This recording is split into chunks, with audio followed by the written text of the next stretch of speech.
I never thought parents could be monsters until the morning I woke up to an empty campsite and a note that would change everything. If you think family bonds are unbreakable, if you believe parents always have their children's best interests at heart, then what happened to me will shatter every assumption you've ever had about unconditional love. 10 years ago, my parents abandoned me at a remote campsite 50 miles from civilization with nothing but a cruel message. Find your own way home. This is your lesson. I was 15 years old. I never went back to them. And when they showed up at my door last month begging for $150,000, my response left them absolutely speechless. But I'm getting ahead of myself. Let me tell you how a family camping trip became the day I learned what my parents really thought of me, and how that abandonment became the foundation of a multi-million-dollar success story they'll never be part of.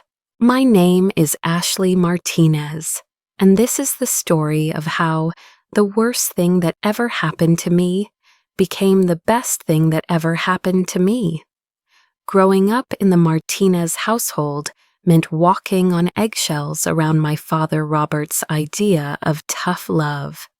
He was a man who believed that comfort bred weakness, that struggle built character, and that his daughter needed to be forged in fire to become anything worthwhile. My mother, Patricia? She was his faithful enabler, nodding along to every harsh lesson, every punishment disguised as education. We weren't poor. My father worked as a construction foreman, my mother as a school administrator. Middle-class suburban life with a 3-bedroom house, 2 cars, and annual family vacations. From the outside, we looked normal. Inside our home, I was constantly being tested, pushed, and challenged in ways that felt more like psychological warfare than parenting. When I was 12, my father locked me out of the house for 3 hours in winter because I'd left my bike in the driveway instead of putting it in the garage. Real consequences for real mistakes, he said through the window as I shivered on the porch. When I was 13, he confiscated my entire savings, $300 from babysitting jobs, because I'd forgotten to take out the trash twice in 1 week. Money management requires responsibility, he explained as he pocketed my earnings. My mother would watch these punishments with worried eyes, but never intervened. "Your father knows what he's doing," she'd whisper to me later. "He just wants you to be strong." I started to believe that maybe I was the problem. Maybe I really was entitled, weak, difficult. All the words they used to describe me when I protested their methods. The camping trip was supposed to be different. It was Memorial Day weekend, and my father announced we were going to reconnect as a family at Pine Ridge State Park. "Quality time in nature," he said. "No distractions, just us." I was actually excited. At 15, I was desperate for any sign that my parents saw me as more than a project to be fixed. We drove for 2 hours into the mountains, my father pointing out landmarks and telling stories about his own childhood camping experiences. My mother packed sandwiches and trail mix. For once, we felt like a normal family. The campsite was beautiful but isolated. Thick pine trees surrounding a small clearing, the nearest road invisible through the woods. "Perfect," my father said as he surveyed our temporary home. "Nothing but us and the wilderness." We set up our tents as the sun began to set. My father insisted I do most of the work. "Practice makes perfect," he said, correcting my technique with the tent stakes. My mother prepared dinner over the camp stove while I struggled with the rainfly. By the time we sat around the campfire, eating hot dogs and s'mores, I felt proud of what I'd accomplished. My father even smiled when I successfully identified 3 constellations he'd taught me years earlier. "Tomorrow we'll hike to Eagle's Peak," he announced as we prepared for bed. "It's a challenging trail, but I think you're ready for it." I fell asleep, feeling hopeful, looking forward to proving myself on the mountain. When I woke up the next morning, everything had changed. The silence hit me first. No sounds of my parents moving around, no whispered conversations, no crackling of a breakfast fire. I unzipped my tent and stepped into the morning air, expecting to see them preparing coffee or studying trail maps. Instead, I found empty space where their tent had been. Their car was gone. Their gear had vanished. At first, I thought I was dreaming. I walked around the campsite calling their names, certain they'd just moved to a different spot or gone for an early morning drive.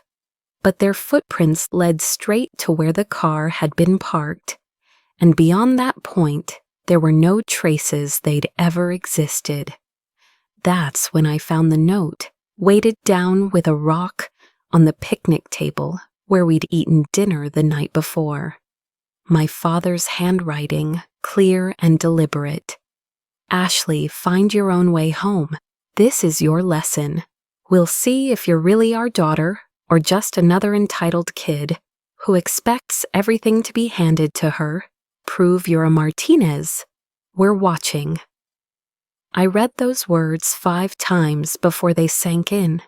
My hands started shaking, my legs gave out, and I sat heavily on the bench, staring at the paper like it might transform into something less devastating if I looked long enough. They were watching? From where? I scanned the tree line, hoping to catch a glimpse of them hiding behind trees, ready to jump out and laugh about their elaborate prank. But the forest stared back at me, silent and indifferent. The reality hit me in waves. First came disbelief. This couldn't be real. Then panic. I was alone in the wilderness, with no transportation, no phone signal, and no idea which direction led to civilization. Then anger. How could they do this to their own daughter? Finally, a cold understanding settled over me. This wasn't a test or a lesson. This was abandonment. I spent the first day in a fog of shock and denial. I stayed at the campsite, certain they'd return by evening with apologies and explanations. I rationed the food they'd left behind, a few granola bars and a half-empty water bottle. As night fell and the temperature dropped, I realized they weren't coming back. The second day brought clarity and terror in equal measure. I had to get out of there myself. I packed what little food remained and started walking, following what looked like an old logging road deeper into the forest. Every step took me further from the campsite, further from any chance of my parents finding me if they changed their minds. My feet, blistered in shoes meant for light hiking, not long-distance walking. The granola bars ran out by afternoon. I found a stream and drank water without purification tablets, too desperate to care about the risks. When darkness came again, I huddled under a pine tree, shivering in my light jacket and listening to sounds I couldn't identify, moving through the woods around me. By the 3rd day, I was stumbling more than walking. Dehydration was setting in, despite the stream water. I'd eaten nothing for 18 hours. My clothes were soaked from a pre-dawn rain shower that had caught me sleeping in the open. That's when I heard the sound that saved my life. A helicopter circling overhead. The park rangers found me, collapsed beside a creek. My body temperature dangerously low, my lips blue from hypothermia. Later, they told me I'd walked nearly 30 miles in the wrong direction, deeper into the wilderness, instead of toward any road or trail. Without their search and rescue operation, I would have died within another day or two. "Where are your parents?" the first ranger asked, as they wrapped me in emergency blankets. I handed him the crumpled note I'd been carrying like evidence of my own unworthiness. His face went hard as he read it. "Jesus Christ," he muttered, then keyed his radio. "We need Child Protective Services at the hospital. Priority 1. The hospital was a blur of warm blankets, IV fluids, and concerned faces asking questions I didn't know how to answer. Where did my parents live? Were there other family members? Had anything like this happened before? I gave them our address and phone number, still believing that contact would bring my parents rushing to my bedside with explanations and apologies.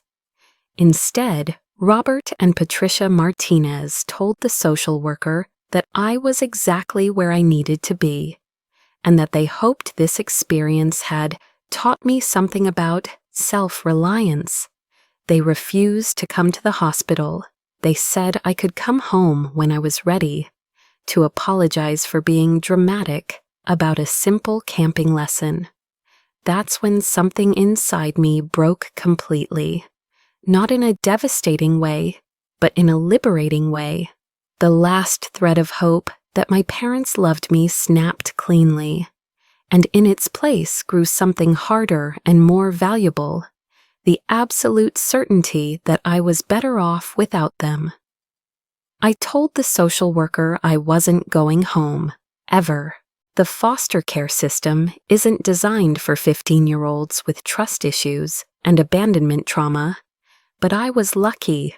Maria Santos, a retired teacher with 3 grown children, took me in and gave me something my biological parents never had: unconditional support without impossible conditions attached.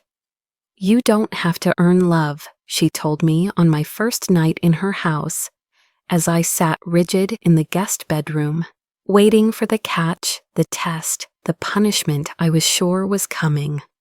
"Love isn't something you achieve or deserve. It's something you receive because you exist." For the first time in years, I cried, not from pain or fear, but from relief. Maria helped me understand that what I'd experienced wasn't parenting. It was systematic emotional abuse, disguised as character building. She connected me with a therapist who specialized in family trauma, a woman named Dr. Jennifer Hayes, who taught me to recognize gaslighting, manipulation, and the ways toxic parents convince their children that abuse is love. "Your parents didn't abandon you to teach you strength," Dr. Hayes explained during one of our early sessions. "They abandoned you because they lack the emotional tools to actually parent a child. What you survived in those woods wasn't a lesson, it was a crime." With therapy came perspective, and with perspective came determination. If my parents wanted me to prove I was strong enough to be a Martinez, I'd show them strength they couldn't even comprehend. But I'd do it as Ashley Santos, taking Maria's surname legally when I turned 18. School became my obsession. I'd always been a good student, but now academics were my escape route from a family system that had never valued me. I graduated as valedictorian, earned a full academic scholarship to State University, and threw myself into computer science with the single-minded focus of someone who understood that success was the only revenge worth pursuing. My classmates went to parties. I went to coding boot camps. They worried about dating. I worried about building the technical skills that would make me unemployable. While they struggled with homesickness during freshman year, I felt nothing but gratitude for every day that took me further from the life I'd left behind. By my junior year, I'd started my first company, a software consulting firm that helped small businesses optimize their online presence. By senior year, that company was generating 6 figures in annual revenue. The day I graduated summa cum laude with a computer science degree, I was already planning my next venture, a cybersecurity startup that would eventually revolutionize how mid-sized companies protected their data. The abandoned 15-year-old who'd nearly died in the woods had become a 25-year-old entrepreneur worth over $3 million. I owned a house in an exclusive neighborhood, drove a car worth more than my parents' annual income, and employed 14 people who respected my leadership and vision. More importantly, I'd built a chosen family of friends, mentors, and colleagues who valued me for who I was, not who they wanted me to become. Maria Santos had taught me what parental love actually looked like. Dr. Hayes had helped me heal from trauma without minimizing its impact. My business partner, James Chen, challenged me intellectually while supporting me emotionally. My closest friend, Rebecca Kim, made me laugh until my sides hurt and listened when I needed to process the complicated feelings that still surfaced sometimes. I hadn't spoken to Robert and Patricia Martinez in 10 years. I'd changed my name, moved across the country, and built an entirely new identity that had nothing to do with their definition of strength or success. The scared girl they'd left in the woods was gone, replaced by a woman who understood her own worth and refused to accept less than she deserved. I thought that chapter of my life was closed forever. I thought wrong. The security system at my house recorded everything. The silver sedan that pulled into my driveway on a Tuesday morning in March. The 2 figures who sat in the car for several minutes before getting out. The way they walked to my front door with the hesitant steps of people approaching something they weren't sure they deserved. When the doorbell rang, I was in my home office reviewing quarterly projections for the cybersecurity company. I glanced at the security monitor and froze. 10 years had aged them dramatically. Robert's hair was completely gray, Patricia had deep lines around her eyes, and both of them looked smaller somehow, diminished. But there was no mistaking the faces that had haunted my dreams for years after the abandonment. My parents were standing on my doorstep. My first instinct was not to answer. I could pretend I wasn't home, wait for them to leave, maybe call my security company to have them removed from the property. But something stronger than avoidance kicked in. Curiosity mixed with a hard-earned confidence that came from knowing I held all the power in this situation. I walked to the front door, my heart pounding but my mind clear. Whatever they wanted, whatever sob story they'd come to tell, I was no longer the desperate child who'd once craved their approval. I was Ashley Santos, successful entrepreneur and survivor of their particular brand of toxic parenting. I opened the door. Ashley, my father's voice was exactly the same. That authoritative tone that expected immediate compliance. We need to talk. We're your parents. 10 years of therapy, success, and hard-won self-respect crystallized into a single moment of perfect clarity. I looked at these 2 strangers who shared my DNA and felt nothing but cold observation. The scared 15-year-old who'd once desperately wanted their love was gone, replaced by a woman who understood exactly what she was looking at. "Are you?" I said, keeping my voice level.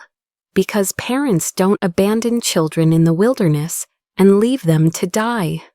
The words hit them like physical blows. Patricia flinched and took a half step backward.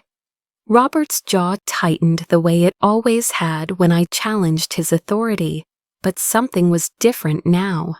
He looked smaller, older, desperate in a way I'd never seen before. "Can we come in?" Patricia asked, her voice barely above a whisper. "Please, we've driven 8 hours to see you." I studied them for a long moment, taking in details that told a story they hadn't spoken yet. Robert's clothes were clean but worn, a polo shirt with a small stain near the collar, jeans that had seen better days. Patricia's purse was an old one I remembered from my childhood, not the new handbag a middle-class woman her age should be carrying. Their car, visible in my driveway, was at least 15 years old, with a dent in the rear bumper. They looked like people who'd been struggling for a while. "5 minutes," I said, stepping aside. "You can say whatever you came to say, and then you can leave." They entered my home like tourists in a museum, their eyes taking in the marble foyer, the original artwork on the walls, the custom furniture that probably cost more than they made in 6 months. I watched them absorb the visible evidence of my success.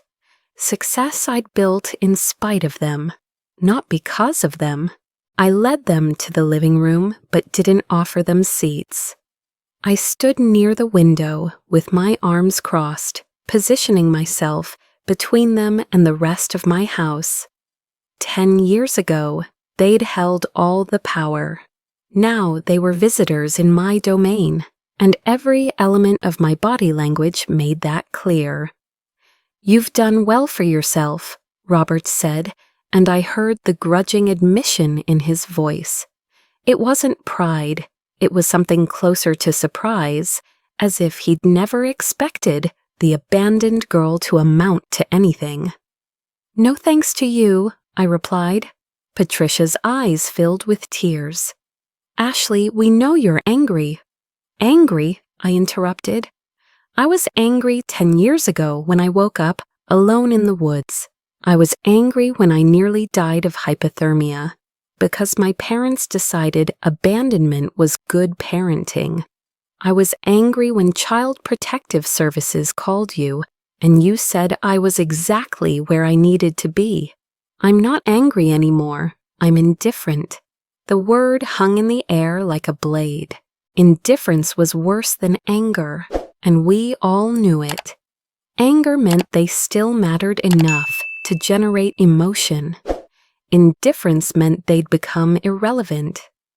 Robert cleared his throat, struggling to find the authority he'd once wielded so easily.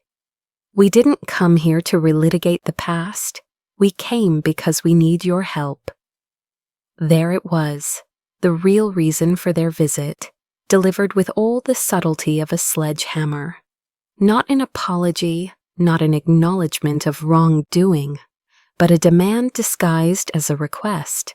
Some things never changed. "What kind of help?" I asked, though I suspected I already knew. Patricia's composure cracked completely. "Your father has cancer," she said, the words tumbling out in a rush. "Stage 3 pancreatic cancer, the treatments, the bills.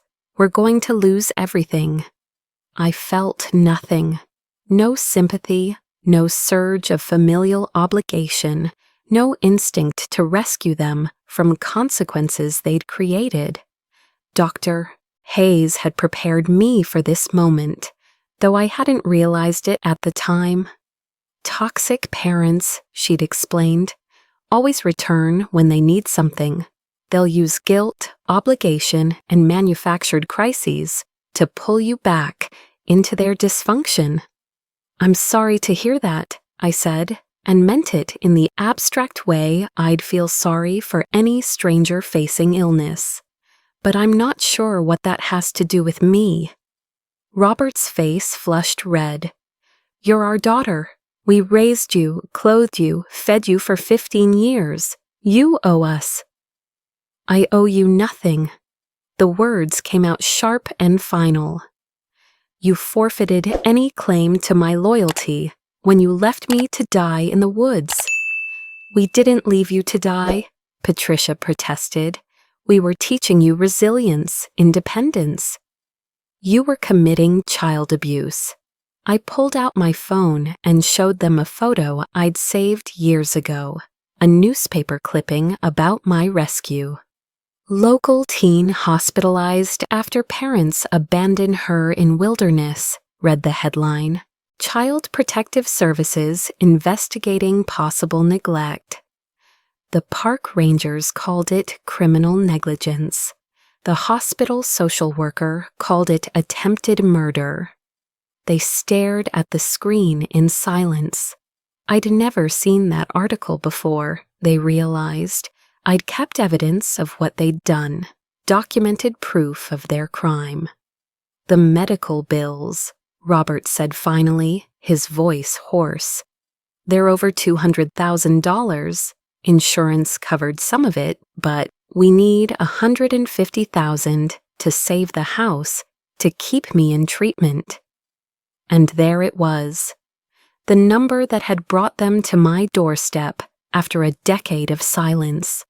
$150,000, more money than they'd ever possessed, less than I made in 2 months. "We wouldn't ask if we had anywhere else to turn," Patricia added, "but your family takes care of family." The irony was so thick I almost laughed. Family takes care of family. Words that had never applied when I was the one who needed care, when I was shivering in a hospital bed with hypothermia, while they told social workers I deserved my fate. "You want me to give you $150,000, I said slowly, "because we're family." "Yes," Robert said, straightening slightly, as if he'd finally found solid ground. "We know we made mistakes." "Mistakes?" The word exploded out of me with more emotion than I'd intended to show.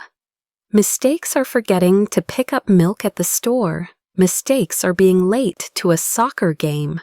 What you did was deliberate, calculated child abuse, designed to break me down and rebuild me according to your sick specifications." Patricia was crying openly now. "We thought we were making you stronger. We thought—" "You thought nothing," I interrupted.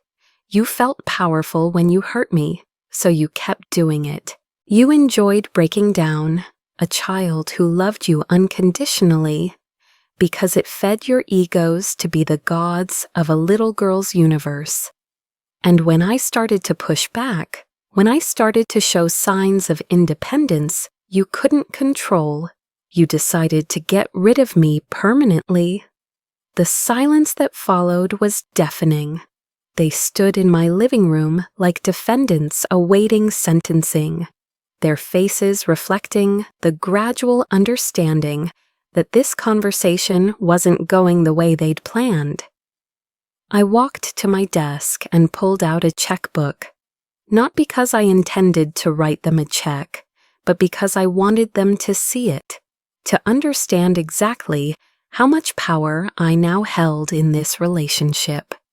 "You want $150,000 because you believe family should help family," I said, uncapping a pen.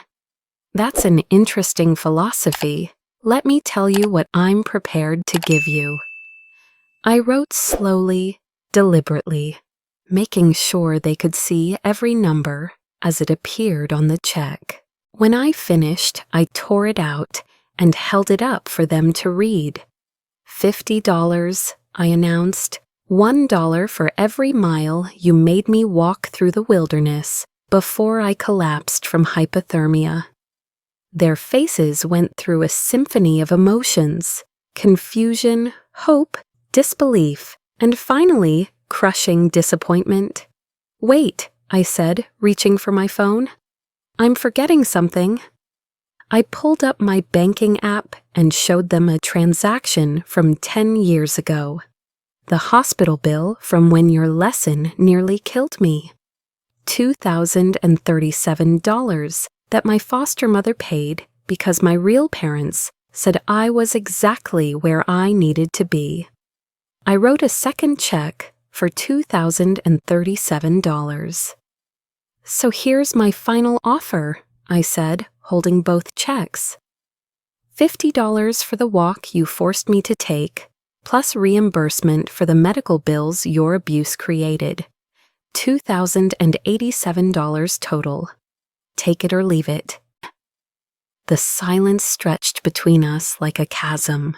Robert's face cycled through emotions I'd never seen before.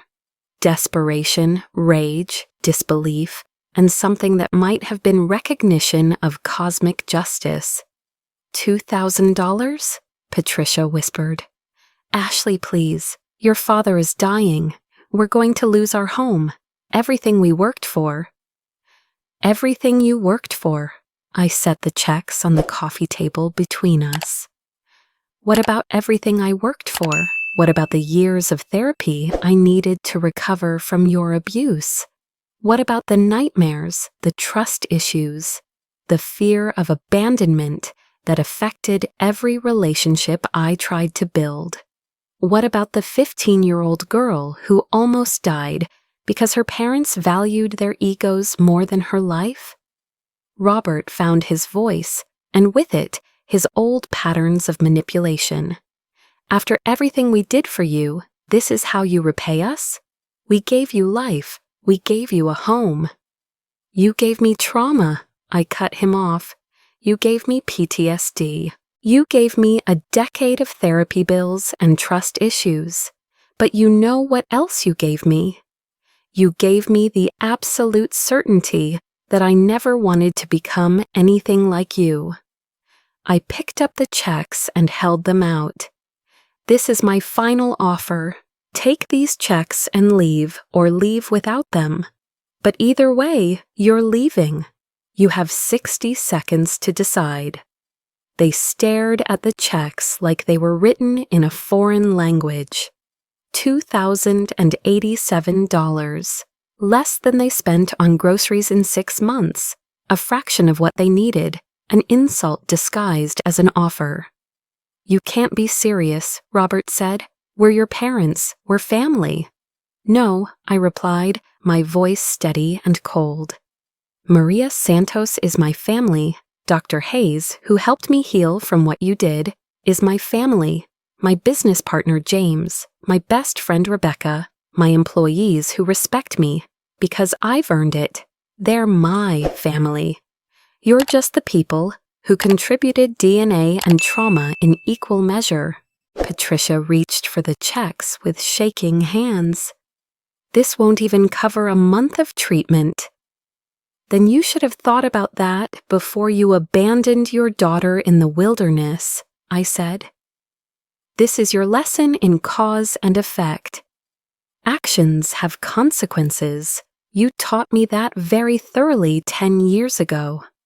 Robert's composure finally cracked completely. You ungrateful little bitch, he snarled, and there was the man I remembered. The one who'd locked me outside in winter, who'd stolen my savings, who'd left me to die, because I wasn't the perfectly compliant daughter he'd demanded. After everything we did for you, there it is, I said, almost relieved to see his mask slip. The real Robert Martinez, not the desperate father begging for help, but the abusive man who calls his daughter names when she doesn't obey him. Thank you for reminding me exactly why I never came back. I walked to the front door and opened it. Take the checks and leave, or I'm calling security to have you removed from my property. Your choice.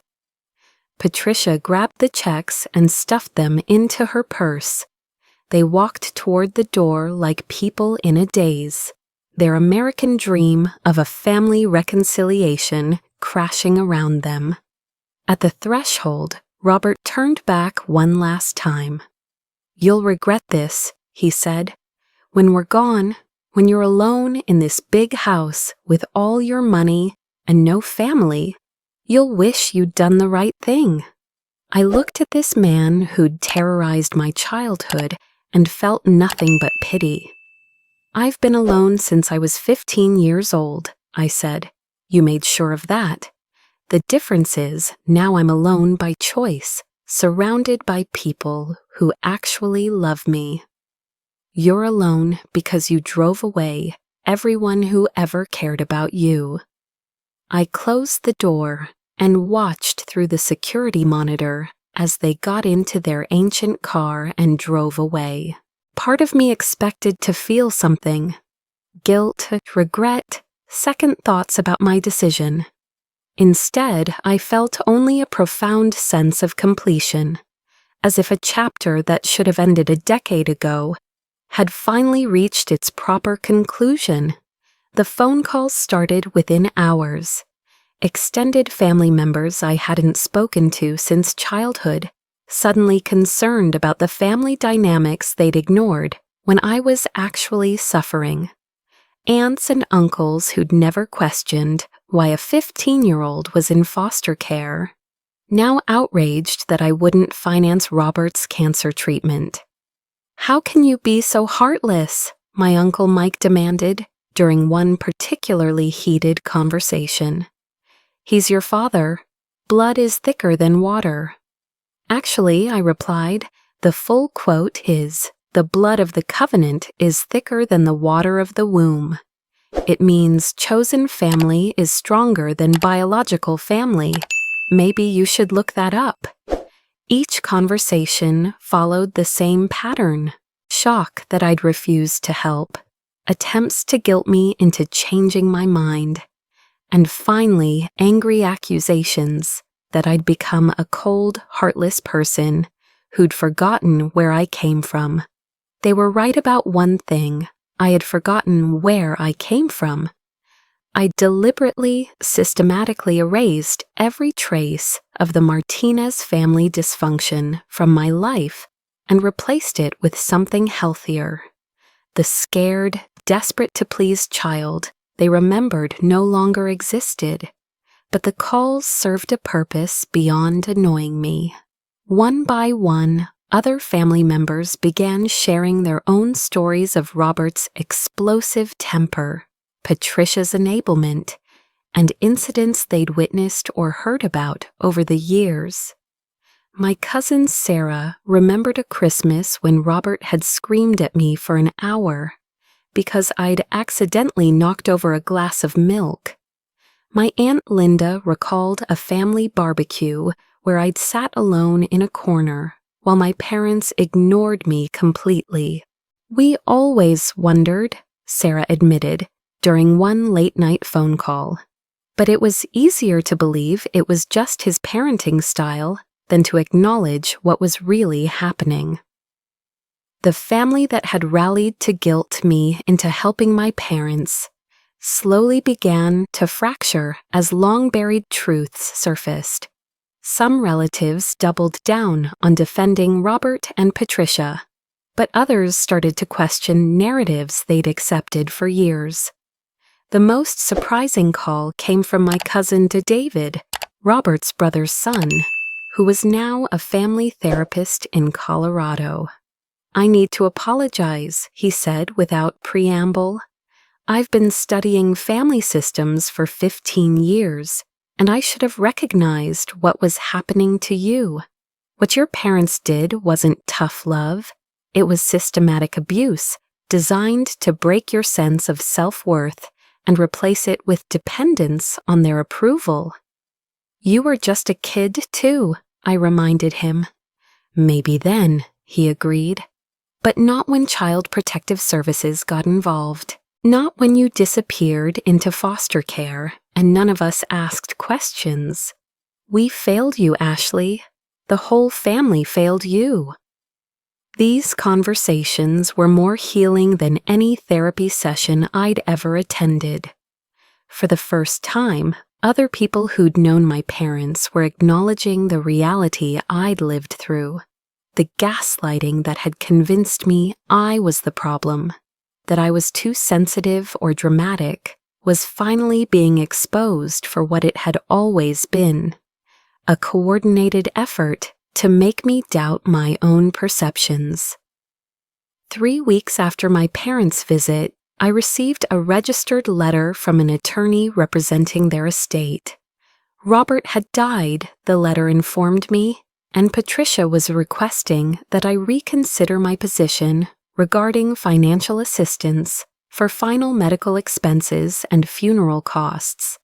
I felt a complex mix of emotions reading that news: relief that he could never hurt anyone again, sadness for the relationship we never had, and a profound sense of closure that I hadn't expected. I called Maria Santos, the woman who'd become my real mother, when my biological parents abandoned their roles. "How do you feel?" she asked after I told her about Robert's death. "Free," I said, surprising myself with the honesty. "For the first time in my life, I feel completely free from them. I didn't attend the funeral. I didn't send flowers or a sympathy card. I didn't change my decision about financial assistance. Instead, I made a donation to the local foster care system in Maria's name, funding a scholarship program for teenagers aging out of the system. The local newspaper ran a small obituary for Robert Martinez, describing him as a devoted family man who'd worked in construction for 30 years. There was no mention of the daughter he'd abandoned, no reference to the abuse that had driven away his child. Death, apparently, came with automatic absolution in the court of public opinion.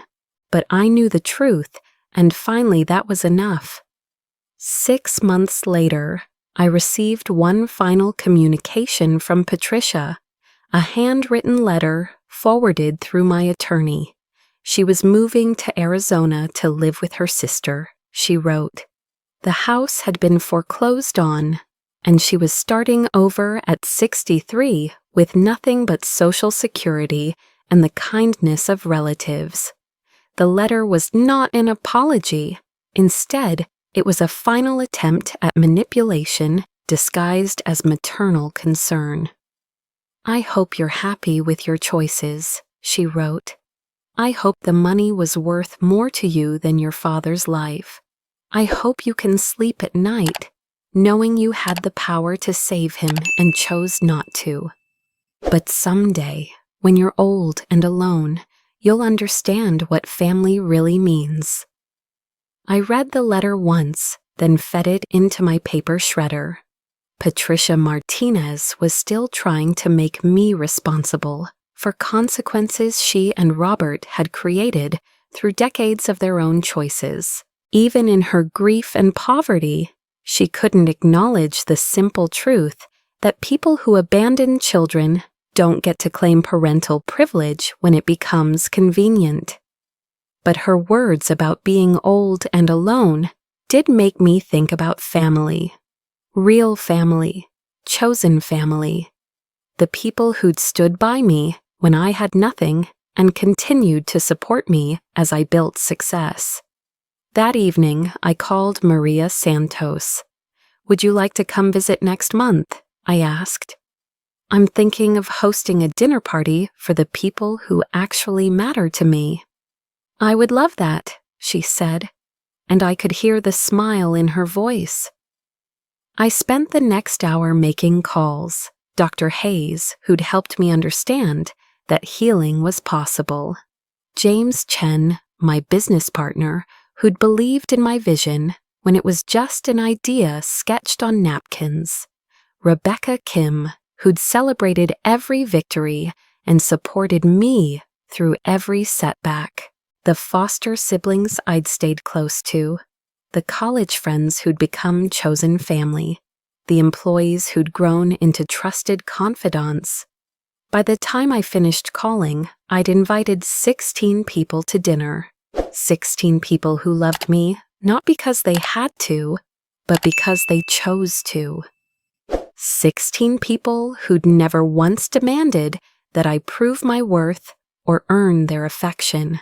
The dinner party was magnificent.